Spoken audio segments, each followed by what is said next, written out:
Okay, let me ask you one more question. Let's say that you're able to stabilize Sarah in your program.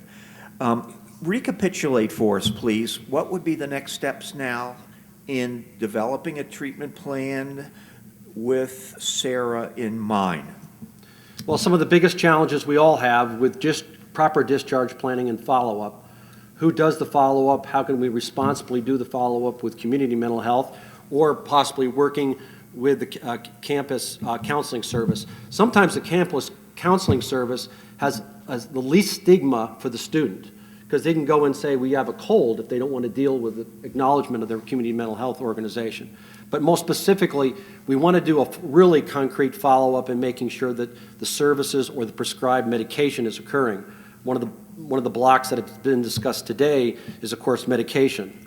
Best practices indicate short-term therapy and some medication, and of course that is a block with many, many students. They do not want to take the medication as prescribed. So that follow-up is essential with the university, all the, we would call it the peer group supports. It might not be the parents, maybe it's a fellow student, trying to get them to support their issues of taking medication, and at least stigma as possible within the environment possible. They might not want to go to the Nut House or Community Mental Health Center. They might want to go to the Community Counseling Service.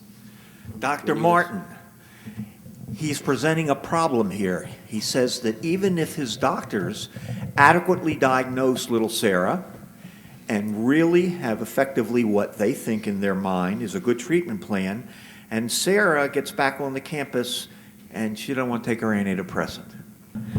We would just basically have to work with her and monitor her in terms of trying to encourage her to utilize the medication and, talk about it in terms of her own welfare, and again, maybe try to destigmatize some of the concerns around taking medications.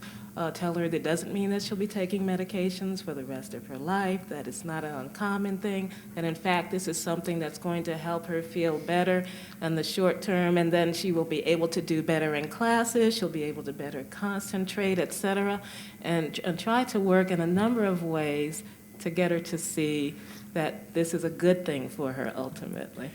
So Sarah comes back, she's taken exactly what you said to heart, but she tells you, I keep forgetting to take the medication. It's not that I won't, but I keep forgetting.